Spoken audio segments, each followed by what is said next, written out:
Thanks for joining us tonight. These Zoomcasts were created from the needs expressed during various recovery Zoom meetings during this COVID-19 pandemic and are open to anyone in any recovery program, but are not endorsed by any particular 12-step program. Tonight's Zoomcast will consist of 3 presentations followed by an open discussion lasting approximately 90 minutes. The facilitators are Catherine, Madeline, Nancy, and me, Ellen. I am an alcoholic, adult child, and codependent. As a reminder, tonight's Zoomcast will be recorded and posted, but your anonymity will be protected, meaning your names are eliminated from your video box and you can eliminate your photo. Only those registering for these Zoomcasts will receive the link to the video through an email. It will not be made public. So let's get started. Tonight's Zoomcast is on self-esteem, and I'll turn it over to Catherine, who will define self-esteem and share some of her personal stories on the topic. To you. Thank you, Ellen. Hi, everybody. I'm Catherine. I'm a recovering codependent and a recovering adult child and alcoholic. Tonight, I'm going to talk about self-esteem. My role tonight is to define self-esteem, describe its characteristics, and what does the literature say about self-esteem. I looked at Al-Anon, Codependence Anonymous, and the Big Red Book with ACA. My talk will probably last about 15 minutes, and then we'll have Ellen talk about her story.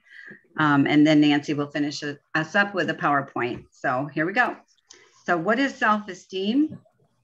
It is confidence in one's own worth or abilities or self-respect.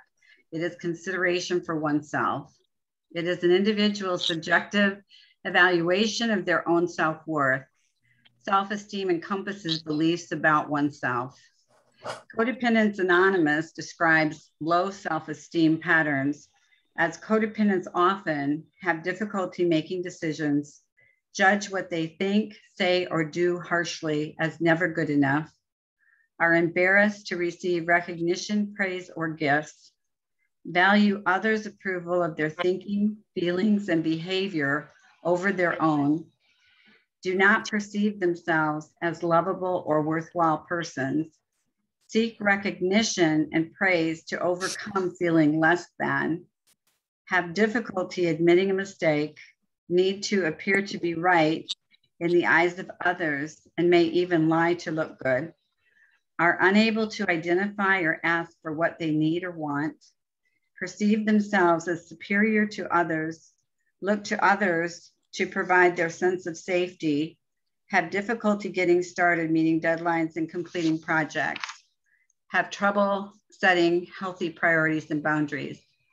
Signs and symptoms of a strong self-esteem is not afraid of feedback, does not people please or seek approval, is not afraid of conflict, is able to set boundaries, is able to voice needs and opinions, is assertive but not pushy, is not a slave to perfection, is not afraid of setbacks, does not fear failure, does not feel inferior, and accepts who they are. What does the Big Red Book say about self-esteem? The laundry list number 11. We judge ourselves harshly and have a very low sense of self-esteem. And on page 15 of the Big Red Book, there was an example. It said, who could have his home burglarized and feel like he or she did something wrong? An adult child. On workplace, the Big Red Book says we become workaholics because it gives us a feeling of self-worth we did not get as a child. We have a high tolerance for workplace dysfunction and tend to stick it out in an unhappy job because we lack the self-esteem to leave. Promise number 2 in the Big Red Book, our self-esteem will increase as we give ourselves approval on a daily basis. In the book ACOA Trauma Syndrome by T.N. Dayton, PhD, talks about becoming an individual as a difficulty with a lack of sense of self. Some feel that if they pull away from attachment figures, there won't be enough self to sustain them. And if they don't placate and take care of other people, no one will like them. So this author talked about resilience of ACOAs or ACAs as a good sign to develop resilience as a result of adversity. They find and build their own strengths. They improve deliberately and methodically on their parents' lifestyle. They marry consciously into healthy, happy, or strong families, fight off memories of horrible family get-togethers and create new, more satisfying holidays and rituals, live at least a magic 200-mile radius from their family of origin, enabling them to be connected but apart from the daily fray of family dysfunction. And qualities of the resilience that's developed through adversity, for instance, ACAs, they develop graveyard humor honed to a fine art as a coping skill, able to talk and share problems with trustworthy others willing to listen. They can be creative, a sense of expression or escape from what was going on around them. Independent at an early age.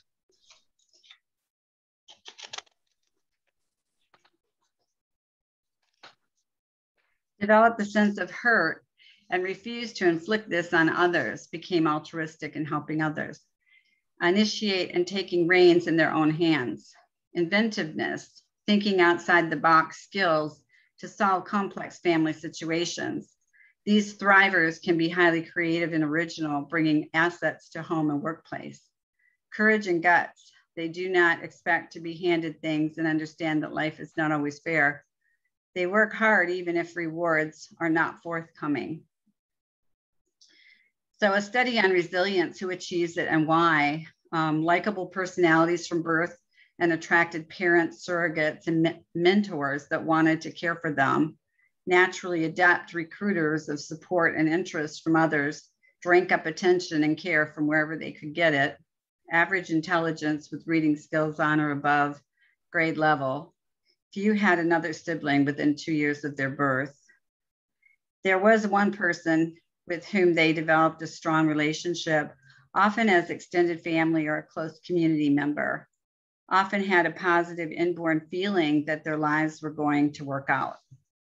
Adults in this group were able to identify the illness in their family and are able to find ways to distance themselves from them and do not let family dysfunction destroy them.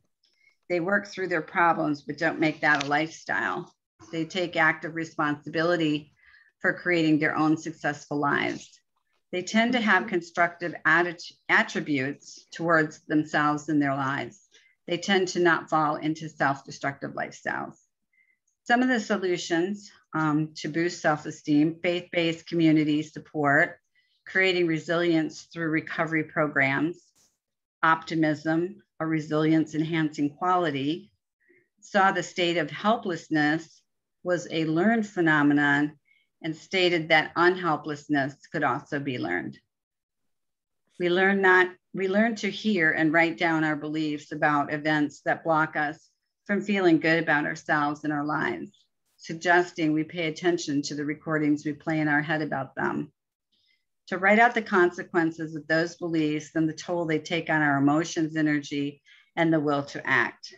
Challenging the usefulness of a belief and generating an alternative idea and solution might be more useful. Being an optimist sees problems as temporary and in itself gives psychological boundaries. This new way of thinking can stop the loop of negative tapes we run through our heads. Over time, choosing optimism over pessimism can become our new default position. Through making this choice over repeated experience can be a reward with new energy and vitality. This may seem like it is in contrast with trauma resolution to experience the traumatic event, but the goal of healing is to create a shift in the way we see something and to recognize our perception of previous events by using our new shift in perception. Therapy can help with psychodrama and provide intervention that can change the way we see things through working through our personal stories and creating new meaning with mature eyes of today. Experiential therapy and 12-step programs help us heal from emotional and psychological wounds, but are not the whole story. Adopting a lifestyle change allows our gains to be sustainable and renewable. External self-esteem versus internal self-esteem. Expecting praise and affirmation from others lead to people-pleasing behaviors. Giving false praise to self, as some recommend, can lead to feeling empty. The solution in the Big Red Book says that it is in being our own loving parent, guiding with gentleness, love, and humor, that can bring us into true authenticity and self-worth. Also, recognizing our gifts and reducing negative self-talk or repeating what was said as we were growing up in a destructive childhood environment can also add to self-esteem. Outside appearances say that all needs are met, while the reality is much different, with cold, icy, and rigid parents. Withholding affection and praise, if conditional requirements are not met, leads to low self-esteem. The child grows to believe he or she is not good enough. If doing my best is never going to be good enough, sustaining a belief that I am not enough can result. And this failure to see that we are not good enough interferes with having loving, healthy relationships. If we attempt to give ourselves affirmations and overuse them, this can be a form of enabling. Looking outside for approval can be a catastrophic thing to do when surrounded by dysfunctional people with addictions growing up. My good feelings were always based on outcomes. So if all went well, I felt great.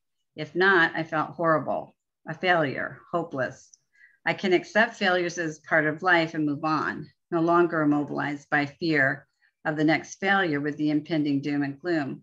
It happened and I learned from it not to repeat it again. Looking at failure as a lesson helps me move forward with my life. When the applause or approval of others became my reason for me to feel content with myself, I have given power to others over me. Approval can be enjoyable, but not essential to my well-being. Carl Jung said, your vision will become clear only when you can look into your own heart. The focus on other people's problems can be an excuse to neglect my own.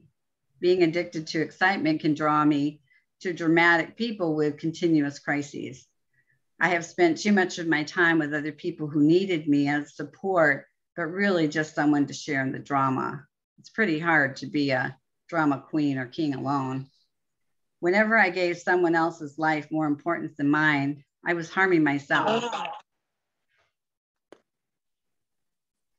When I focus on another too often, I ask myself, what's going on with me? Comparisons can be harmful also. Comparing others' recovery or growth I see and comparing it to mine. This took place when I came to recovery in CODA and ACA. Others sounded so wise and together compared to me. It prevented me from hearing the message at times. I had to learn to stay in my own skin and realize it was an illusion to see myself any other way than who I was. I learned from my experiences, and some were very hard lessons.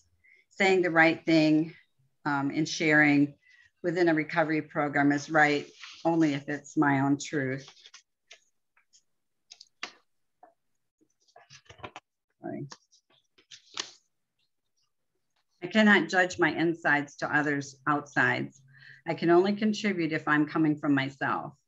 In step 4, rather than focusing on what I have done or not done, instead I can realize that part of my self-esteem is based on my ability to love others.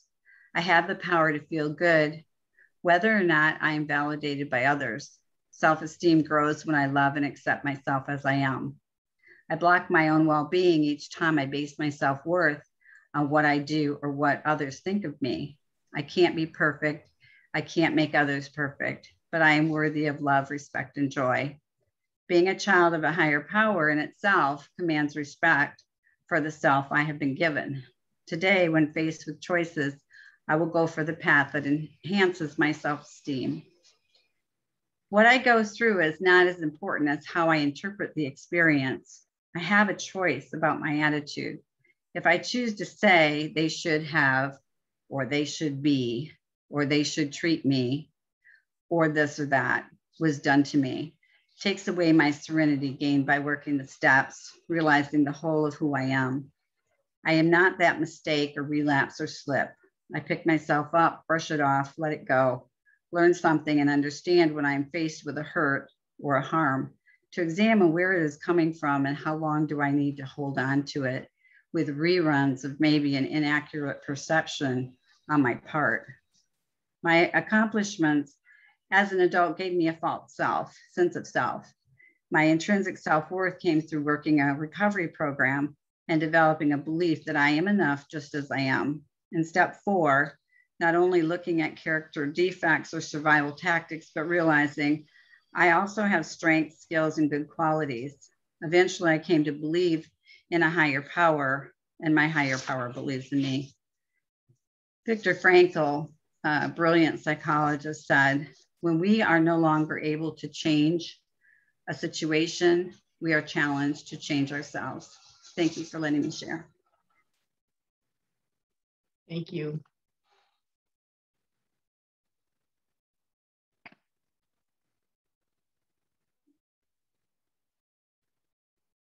Yes. Ellen, you're muted. Oh, it didn't unmute when I thought it unmuted.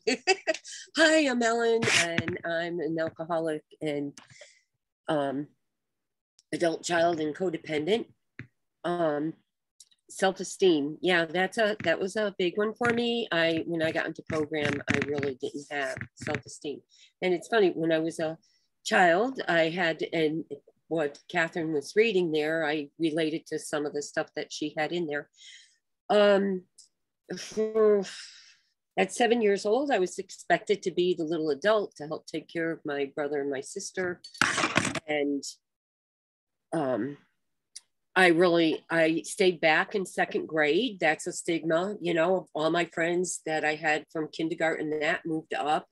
And there's a stigma about staying back. You know, I felt stupid because I wasn't smart enough to be with the other kids. My mom didn't like my hair. I liked long hair, so she permed it because it was straight, and she said it looked like hay. So she permed it and ruined it, and they didn't have no more tangles and that kind of thing back then. So I had to get it cut, and then when I got it cut, it wasn't short enough for her. You know, it was like below the ears, but it was, you know, she didn't like my cut. And my body, it was always too skinny. People made fun of me when I was in high school. They gave me the nickname of Sticks. And, you know, so there was these constant things that were pounding at me. My grandmother told me that, was always comparing me to my cousin Maria, that Maria did this better, Maria did that better. So it was, you know, different people in the family. And then the time I was at school and I sat down at the lunch table, and these kids, these girls I sat with got up and left me there by myself because I ate disgustingly, you know, and I think another one that was big was when I was 16. I had a boyfriend. We were going together for over a year, and I asked him to take me to my junior prom. He said no. And then some point he slapped me across the face. I broke up with him, and he took somebody else to their prom. And it's like, and then the guy who left me at the amusement park because his ex-girlfriend asked for a ride. So when I ended up with a person who, when I had met him in freshman year, I couldn't stand him. And I met him, and he was still interested, and I ended up marrying him, and that was disastrous, 4.5 years. And we got divorced, and it was a horrible divorce. And then I jumped into another relationship. So, and my self-esteem was just getting lower and lower. And I just felt like I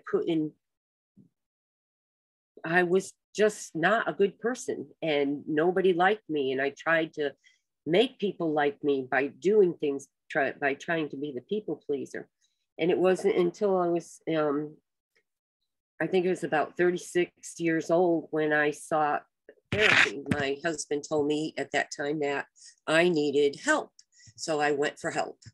And as I got better, I discovered a lot about myself, that I'm a pretty good person and I'm pretty intelligent. And as I got stronger, um, he got more violent towards me. He didn't hit me, but he did other things. But I was told that eventually it would get worse and worse. And so I ended up getting out of that marriage. I had to go to the police and make a report on him. And after he was removed from the home, and I had learned that I needed to be a single mom, and my self-esteem was getting stronger. My self-confidence was getting stronger. And the more meetings I went to and the more work I did, the stronger I got. Well, that was in 93. In 95, I found AA and ACA. 96, I found ACA, the first meetings. But it wasn't until I moved to Hickory, or the Hickory area. And that was 12 years ago. So that was whatever year it was, 12 years ago. And I went to an event. I had graduated college, got a job that I thought I was going to end up staying with, lost that job and lost a lot. It just killed me inside, I just felt destroyed. And I went to this meeting or this event, Gator Fest, and I met Madeline and sat next to her, and I heard all these wonderful things. And I said, I want what she has. And so I started going to the meetings. And then this was in September. November, I walked into my first ACA meeting in Hickory. And then in December, I asked Madeline to be my sponsor. And she said, yes, yay. She clapped and everything. And it was like, awesome. Because I was so afraid of being abandoned and so much fear with rejection. I was terrified to ask somebody, because I had been in AA for how many years and I wouldn't get a sponsor because I was so terrified of the rejection. And when I started doing the steps, I got stronger and stronger. And I remember there was a seminar, and I asked to help with lunch, and she called me up and asked to come over to do inventory. I ended up planning the lunch and advertising it and everything for that seminar. And then I had to get in front of all these people. And by being of service and facing my fears and doing the 12 steps and having a sponsor has helped me to be a stronger person. And my self-esteem slowly has been building, and I have a lot more confidence. I mean, I moved cross country. I travel by myself a lot. I go in restaurants and I'll sit there and eat by myself. I don't care, I don't mind, I worked at a job that I had to get in front of groups of kids and even adults, and I had a blast doing it. And those were all things that helped me boost that self-esteem. It was, whew. and another thing I did too, we have camp out here twice a year, and they have workshops. And I went to a lot of the workshops they held to work through my abandonment issues and my self-esteem issues. And especially with what I dealt with when I was a child, my dad, that was a big thing, because I did feel so abandoned. And I did everything I could. And I did this one workshop that was amazing. We got in these two circles, one faced out and one faced in. And we had to keep our eyes closed in the center circle. And then the outside circle went one by one. And they had to tell us something good about us, give us an affirmation like, you're a beautiful person, or great personality, or we get a lot from whatever it was, whatever the affirmation was. And it made me cry. But knowing that, in those affirmations I have used on myself, I look in the mirror and tell myself I'm a good person. A thing I learned in therapy was when somebody gives me a compliment, if I have to, bite my tongue and just say, thank you. And it gets easier, and I can accept compliments, which I could never do. I would just rip them apart. No, this whole thing, no, but I accept compliments a whole lot better now. And I love myself, which I didn't do way back then. And that was all this work that I have done all these years. So I hope you got something from what I said. And that's all I have to say about this for now. And I will pass this on to Nancy.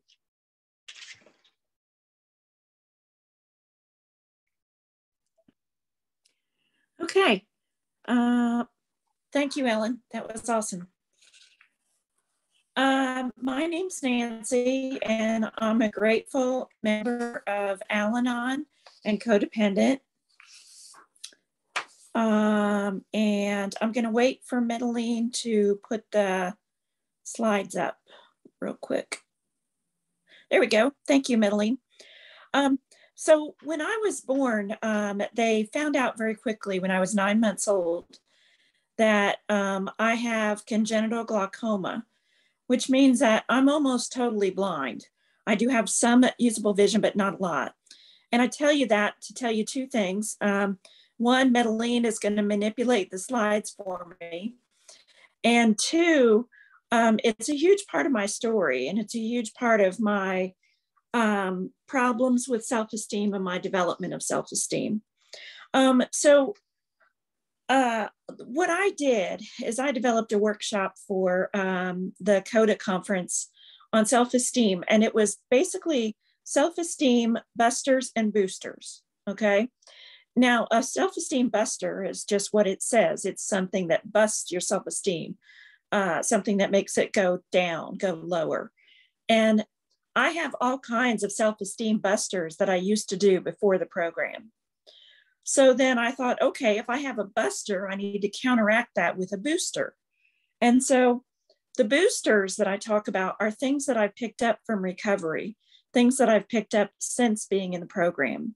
So what I'm going to do is talk to you about my self-esteem busters and boosters and kind of weave that into my story a little bit.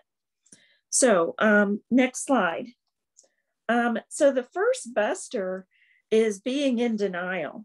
And I was in denial about a lot of things when I came in the program. I was in denial about my family. I was in denial about just a lot of things. And I really did not want you to know a lot about me, because if you knew a lot about me, then you would criticize me and it would just be bad, because I knew there wasn't much there to be happy about.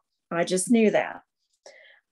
So also, I thought that you would all look down on me. I thought that, you would look down on me and I would be ashamed, and that I needed to stay in denial because I didn't want to know much about myself. And I certainly didn't want you to know much about me.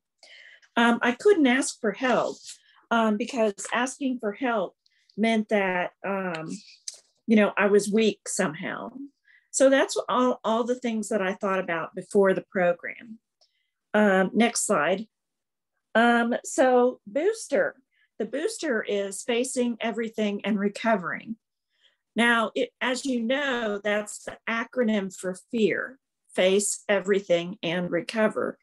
And so I had to set aside my fear.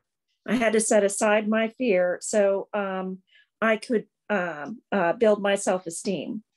I had to realize that I am not my problems. I'm a lot more than just a blind person.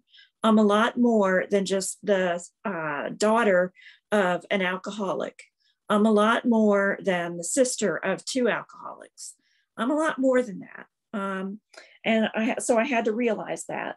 I had to realize that someone else's behavior does not necessarily reflect on me. I used to think in high school that my brother's behavior reflected on me. And so I was kind of ashamed about that. When I was with certain boyfriends, I used to think that their behavior reflected on me. And so I was kind of ashamed about that. And so I had to learn that what somebody else did not need to impact me in that way, that they were them, I was me, and we were two separate entities. I had to learn that asking for help simply meant that I was using all the resources at my disposal. And that's what any smart person should do. So I had to switch that it didn't mean I was weak asking for help. So now on to the next booster. Next slide. The next booster is self-criticism. I would always say to myself things like, you are so lame. How come you're home on another Saturday night while you're in high school?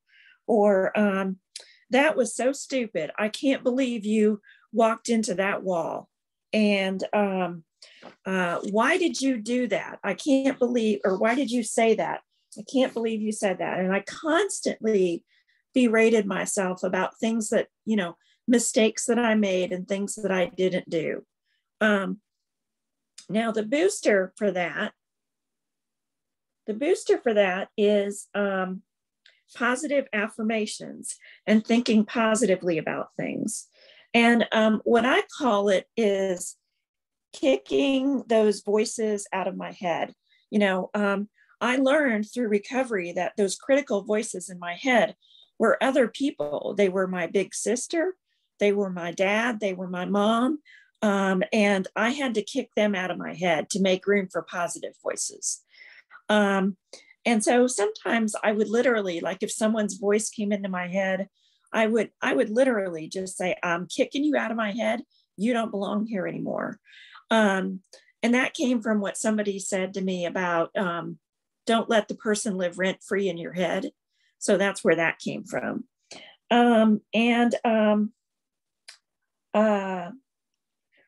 So for positive affirmations, they need to be believable. You need to believe what you're saying to yourself. So they can't be really outlandish. Like I can't say to myself, oh, I'm going to be a pilot. That's probably not going to happen in this lifetime until they come up with self-flying airplanes. But I can say to myself, there is a lot I can contribute in life, and there's a lot of things that I can do. So, they have to be believable, the things that you say to yourself. And the other thing is just repeat. Keep repeating those positive affirmations. They do work. And so keep repeating those, the ones that you come up with. So my next buster, so the next slide is praise and criticism from others. So, I told you that self-criticism was one of my busters, but so is praise and criticism from others. And this might sound weird, the praise part, but Catherine talked about it at the beginning. If I start seeking everyone else's approval, then I put them in control of my self-esteem. And I want to stay in control of my self-esteem. So things that other people say to me, like just before the meeting right now, 3 or 4 people were saying, oh, you're so amazing. I have to let that go in one ear and out the other, because if I start listening to that, then I'm going to start listening to the negative things that people say about me too. So I have to have my own self-esteem and not base it on what other people say, whether it's good or bad. Okay. So the booster to other people's praise and criticism is an internal positive regard. So I have to think well about myself and not worry about what others think about me, but I have to think well about myself. To do that, I have to have a healthy emotional boundary between me and you. I have to have a boundary such that if somebody says something to me, it hits the net that I've drawn around me as my boundary. It hits the net, and I can decide if I want to take it in, or I want to leave it out there, or I want to put it on the shelf and decide later. And so, and that this is all, things that I've learned in the program, that I have a choice about whether I let what you say to me come inside. I never used to have that choice. I just took everything in like a sieve, and the good and the bad. And man, that can really mess you up. You can become so, well, let me rephrase that. It messed me up. I became so up and down. My moods were so up and down based on what other people thought. Others do not control my serenity now. There's a page in one of the books. It's an Al-Anon book. It's called Hope for Today. And it's about the salt shaker. So it says that turning over my serenity to someone else is just as easy as passing the salt shaker to someone at the dinner table. So if someone says, can you please pass the salt, and you pass it without even thinking about it, that's what we do to our serenity. You know, somebody says, can you please pass me your serenity? And we do it without even thinking about it. They don't say, please pass me your serenity, but they say something like, oh, your hair doesn't look quite right today. Or they say things like, you must be really tired today, the way you look. Or they say things like, you did that presentation really well compared to the others you've done, or things like that. And if I let myself, I can pass them my serenity, but I have chosen not to, and I've chosen to keep my serenity no matter what other people have to say. So my self-esteem is not at the whim of other people anymore. I decide what my self-esteem is. So next slide. The next buster is nursing my resentments. That can really bust my self-esteem if I start nursing my resentments. It can feel good for a while because it gives me an adrenaline rush. You know, oh man, when she said that to me, that just really got me going. And I'm going to call you and you and you, and we're going to talk about it. And I'm going to just keep going and going and going on that adrenaline rush. Well, you can do that. I can do that. I can do that really well, actually. But now I know that it's a temporary fix. It's a temporary cure. And I know that nursing my resentments is like taking poison and asking the other person to die. So now I don't go with temporary fixes anymore. I don't go with nursing my resentments. My booster for nursing my resentments, next slide, is forgiving others and myself. So I have to forgive others for what they have said and done. It's the antidote to the poison of hanging on to the resentment. And when I forgive somebody else, it's not helping them, it's helping me. Everybody thinks that, or a lot of people think that if someone forgives another person, they've given that person a gift. No, you've given yourself a gift. You've given yourself a gift of letting go of that resentment. It replaces my anger with peace. If I want to hang on to that anger, I can, but all it's going to do is eat me up inside. Or I can let go of that anger and choose to live in peace. So a couple of ways I have on here that you can let go of resentments. And I've used both of these. One is to pray for someone else for 7 days. If there's someone that you really have a problem with, you really have a resentment against, that's one way to get rid of it, is to pray for that person for 7 days. Another way is to do the Buddhist compassion meditation. And I won't go into what that is, but you can look it up on your own if you want to. But it's a really good way to forgive people for resentments. The next buster is enabling others. I was a good little enabler before the program. And the reason I was a good little enabler is because it made me feel better than you. If I was enabling you, then I was somehow better than you, or at least that's what I thought. Also, it gave me temporary relief from that misery that I was feeling. Just like I said about just like what I said about, hanging on to resentments, they're temporary relief. Well, so is enabling. It's a temporary relief that doesn't last long enough. Things only got worse until the next fix. Like, if I wasn't in the middle of enabling someone, then I had to focus on myself. And I sure as heck didn't want to do that before the program. So my booster for that was taking care of myself. We've heard that before, right? So setting boundaries is one way I take care of myself. Being able to say no when I need to say no, or being able to say not right now when I need to say that. Doing the steps is another way that I take care of myself. Every once in a while, I will do a thorough steps, all the way 1 through 12. I'm going to do it again when we start the anatomy of the 12 steps. And if I'm not doing that, I'm doing a shorthand version with little resentments and little things where I'll say, I'm powerless over blah, blah, and my life is unmanageable.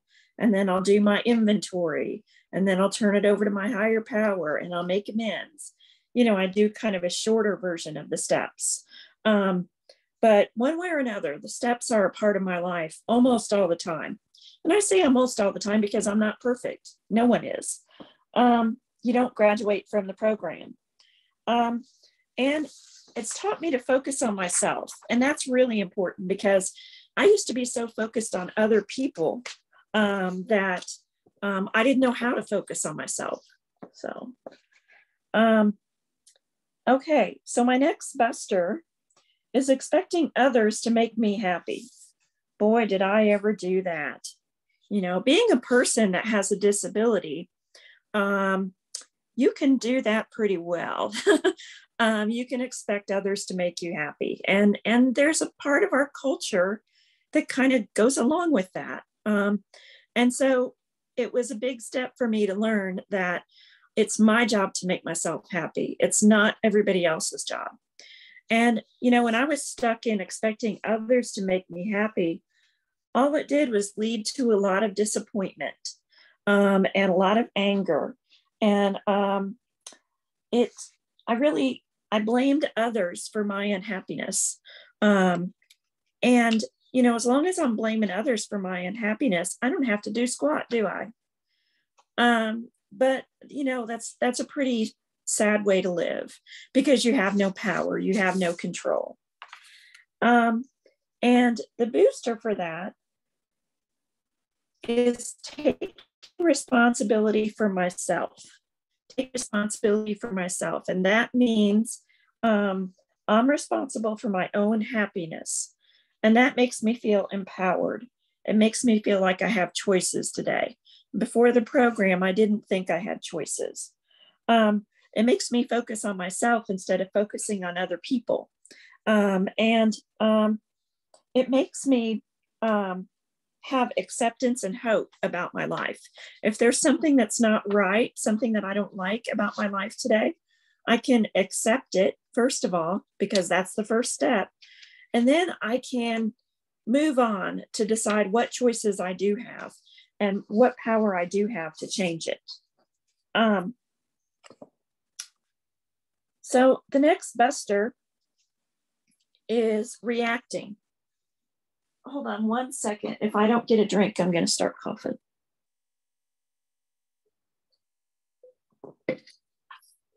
Okay, the next buster is reacting. We've all heard the program talk about the difference between reacting and responding. When I'm in an argument with somebody else, before the program, I acted on impulse and I said whatever came to my head, and I did whatever came to my head, no matter how much it hurt me and no matter how much it hurt somebody else. That led to a lot of disappointment, and it led to a lot of disagreements that escalated over time. And it also led to a lot of lost friendships and lost relationships. because I never would compromise. I never would I never would try to see the other person's point of view. So that was reacting. So my booster for that is responding, thinking before I act. I learned to label and express my feelings. So basically, I learned to communicate. I learned to tell others what I was thinking and feeling. Before the program, I was too afraid to do that because they might look down on me for it. And I learned how to listen to others and to understand their side of whatever it is that's going on.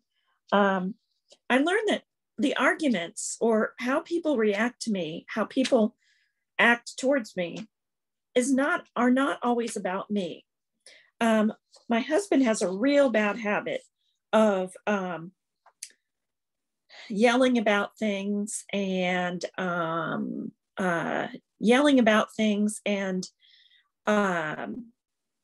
acting angrily when things don't go his way.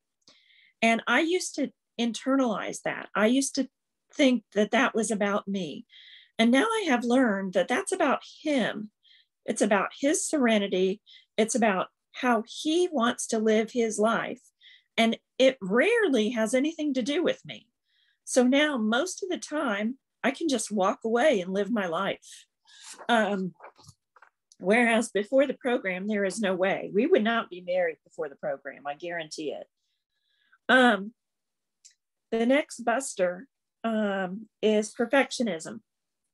And people who are perfectionistic, really what that's about is low self-esteem, because you want to be perfect all the time to compensate for low self-esteem.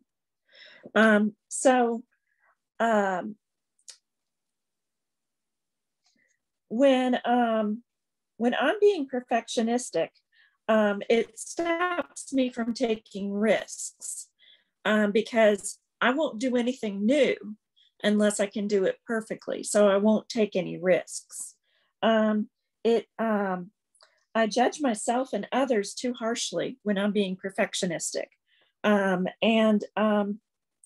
don't get things done because I'm too worried about doing it perfectly.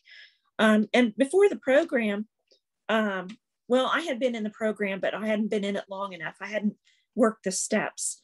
I was in a job situation where my boss had some feedback for me, and I wouldn't accept it. I would not accept it. So I ended up resigning from a job that could have been a decent job if I had just accepted the feedback and worked with it and gotten better. I chose not to do it that way. Perfectionism can make people lose jobs, lose friends, lose opportunities. And the antidote to that, or the booster for that, for me, is being my personal best. In the Olympics, they talk about people's personal best. Like if somebody just swam a race, they'll say, well, he did his personal best and he swam the fastest he's ever swam that race. And so that's what I like to think about. It's not, was this perfect, but was it my personal best? Was it the best that I have ever done something? And when I do that, I'm more creative. I can do more new things. It opens up possibilities for me when I think about my personal best. I learn from I can't talk. I learn from failure. Everybody has failure. I don't care who you are. And if you look at the great inventors of the world, look at how many failures they had before they invented that one really cool thing that they invented. And so the failures are what we learn from in order to make ourselves better. I have self-compassion for myself. If I do something wrong, if I don't do something perfectly or whatever, I have compassion for myself today. Whereas in the past, it would have been a source of shame that I would play over and over and over inside my head. So the antidote oh, I just did the antidote. Speaking of not doing things perfectly, I just did the antidote, which was doing our personal best. Now, for the next buster, comparing myself to others. Catherine talked about this at the very beginning. When I'm comparing myself to somebody else, I'm comparing how I feel on the inside to how that person looks on the outside.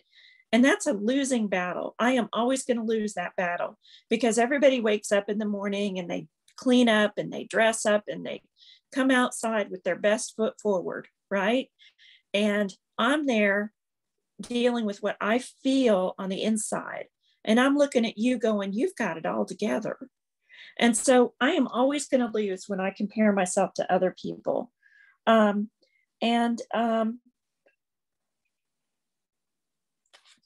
So let me find my place. So I used to say, you know, I'm better than this person or worse than that person. But now I know that in recovery, we all come down off of that social ladder and we all make a circle. And so I don't compare myself to you anymore. I don't think I'm better than or worse than or anything else. I just am, and you just are. And so the booster for comparing myself to others is gratitude for what I am and what I have. And if I keep an attitude of gratitude, then I don't have to worry about what's going on with you because I'm happy with myself. I'm happy with what I have. I always feel better when I have an attitude of gratitude. Whenever I'm having a down day or whatever, that's my first go-to is thinking about what I'm grateful for. And I used to be one of those people that kind of poo-pooed that because it was part of what my mom used to say. Well, you just need to be grateful for what you have, you know? And it was meant kind of in a dismissive way, but that's not how recovery teaches gratitude. Recovery teaches gratitude that you really feel from the heart. And it doesn't dismiss what you feel, it adds to what you feel. I become closer to my higher power when I have an attitude of gratitude. And like I said earlier, there's no social ladder. We all come down from the ladder and we're all in a circle. The next buster that I want to talk about is believing that I am flawed or shame. And this is the last buster that we're going to talk about. And I was ashamed of myself growing up. I was ashamed of myself because I was blind. I was ashamed of myself because of being picked on in school. I was ashamed of myself because of the alcoholics in my family. I was ashamed of myself because I couldn't get a boyfriend. I was ashamed of myself for my grades, blah, blah, blah, go on and on and on, you know? And so I had a lot of work to do when I came in this program. I was ashamed of myself because of messages from my parents about, oh, you do that great for someone who's blind. Well, I didn't want to hear that I did that great for someone who's blind. I wanted to hear that I did that great, period. Or at least that I did a good job. You know, even that would have been better than, you know, I don't want to be in that category. And the messages from society about being blind, you know, blind people can't do certain things. It's amazing for blind people to do simple things. There's a lot of bad messages about disability. But anyway, that's what I came to the program with. That's the baggage that I had when I came into the program. And I had to build my self-esteem from there. So the booster to that is I am just as I am, just as I am meant to be. I am just as my higher power meant for me to be. My higher power gave me certain gifts, and those gifts I can use in recovery. Those gifts I can use on my job. Those gifts I can use, and they're my gifts. They're my gifts to the world. And I get to decide how and when I use them. And everybody has gifts, no matter who you are. Everybody has gifts. And recovery helps us find our gifts. Recovery helps us find what we're good at. It helps us learn to help others from a place of love instead of a place of, oh, look, I'm better than you. And recovery helps us find our place in the world. And so now, each of us has our gifts. And now I know that I have the right to have my place in the sun just as much as anybody else out there. So I hope from all of this, you'll find your place in the sun also in recovery. The next slide, the very last slide, has a few tools that I have used on my journey. One of those is a book by Ernie Larson called Believing in Myself. It's not in print anymore, but you can find it on like Amazon used, or if you have one of those big used bookstores, you could go there and look for it. It's a really good book. It's about building self-esteem. It's a daily meditation book, and it's building self-esteem for people in recovery. Another tool that I've used is what's called a self-esteem journal. Now I looked on, I Googled self-esteem journal the other day, and you can buy self-esteem journals like crazy. You can buy all kinds of them. You have all kinds of choices. What I did is I grabbed an old notebook and I started writing down the date. And on that date, I wrote down everything good. So nothing bad goes in a self-esteem journal. All the good stuff goes in there. You can write your gratitude list every day in there. You can write down good experiences that you had that day. You can write down accomplishments that you made that day. Some people break theirs down into like intellectual, social, professional, different categories like that. You can do that. There's no wrong way to do a self-esteem journal as long as it only includes the positive things. And then last but not least is the gratitude list. A gratitude list is my first go-to tool when I'm having trouble. So I hope out of all of this, you'll find your things that you can do to boost your self-esteem. And now I'm going to turn it back over to Ellen.